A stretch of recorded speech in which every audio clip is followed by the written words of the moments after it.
লামিয়ার তার যে পৃথিবী থেকে চলে যাওয়া, তার এই যে মৃত্যু, এর মধ্যে দিয়ে গোটা জাতির সামনে একটা বড় প্রশ্ন হয়ে দাঁড়িয়েছে।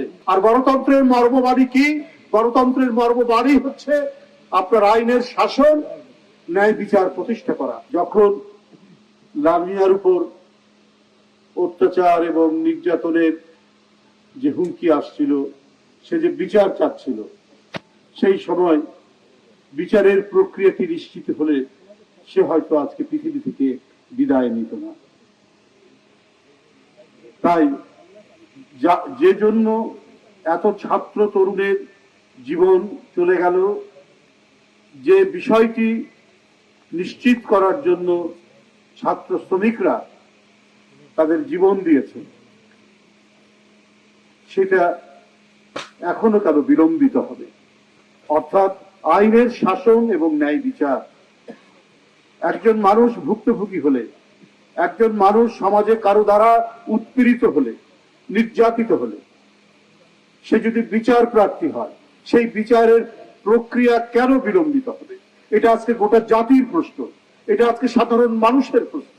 লামিয়ার তার যে পৃথিবী থেকে চলে যাওয়া, তার এই যে মৃত্যু, এর মধ্যে দিয়ে গোটা জাতির সামনে একটা বড় প্রশ্ন হয়ে দাঁড়িয়েছে যে জন্য 5ই আগস্টের যে মহাবিপ্লব ঘটলো, সেটা তো কিছু না, সেটা হচ্ছে আমরা গণতন্ত্র প্রতিষ্ঠা করতে চাই।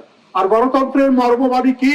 গণতন্ত্রের মর্মবাণী হচ্ছে আপনার আইনের শাসন, ন্যায় বিচার প্রতিষ্ঠা করা। আদালত হচ্ছে সেই জায়গা যেখানে মানুষ অন্য কোথাও বিচার না পেয়ে আদালতের আশ্রয় লাভ করে। সেটা হচ্ছে মানুষের সর্বশেষ আশ্রয়ের জায়গা।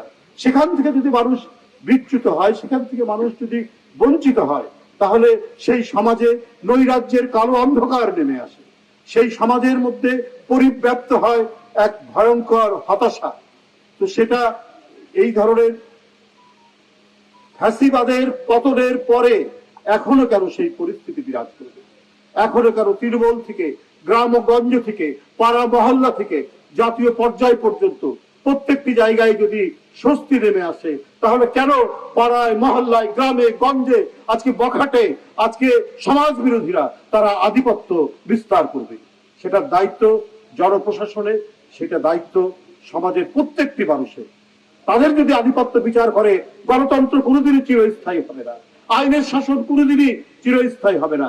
এবং জনগণ যাকে নির্বাচিত করবে একটা স্বচ্ছ অবাধ নির্বাচনের মধ্যে দিয়ে, সেই অবাধ স্বচ্ছ নির্বাচন আমরা কোনোদিনই পাবো না যদি জনসমাজের মধ্যে দুর্বৃত্ত দৌরাত্ম্য যদি বাড়তে থাকে এবং তাদের যদি আধিপত্য থাকে। প্রত্যেকটি মানুষ, প্রতিটি মেয়ে, প্রতিটি বাড়ির কন্যা যারা স্কুলে যায়, কলেজে যায় এবং যারা যেভাবেই বিচরণ করুক না কেন, প্রত্যেকের নিরাপত্তা নিশ্চিত করবে যে সমাজ, যে রাষ্ট্র, সেটাই হচ্ছে আদর্শ গণতান্ত্রিক রাষ্ট্র।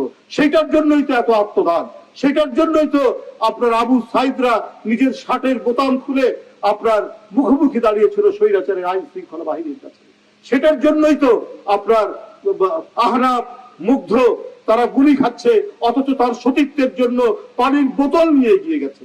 আজকে 8 মাস পেরিয়ে গেল, আমরা সেই স্বপ্ন, সেই শহীদদের স্বপ্ন বাস্তবায়ন করার জন্য আমরা উন্মুখ হয়ে আছি। আমরা সেটি বাস্তবায়ন যাতে হয়, সেই জন্য গোটা জাতি তাকিয়ে আছে। বাংলাদেশ হবে একটি শান্তির দেশ, একটি স্বস্তির দেশ। প্রত্যেকটি মানুষ, সে যে পর্যায়েরই হোক না কেন, প্রত্যেকেরই নিরাপত্তা নিশ্চিত হবে। কেউ যেন কারো দ্বারা, শক্তিশালী মানুষ, অর্থবিত্তের মানুষ, যারা প্রভুত্বকামী, তাদের দ্বারা যেন সাধারণ নিরীহ গরিব মানুষ যাতে কোনোভাবেই আজকে লাঞ্ছিত হতে না পারে, নিরাপত্তাহীনতার মধ্যে ভুগতে না পারে, সেইটাই তো আমাদেরকে দেখা উচিত 5ই আগস্টে।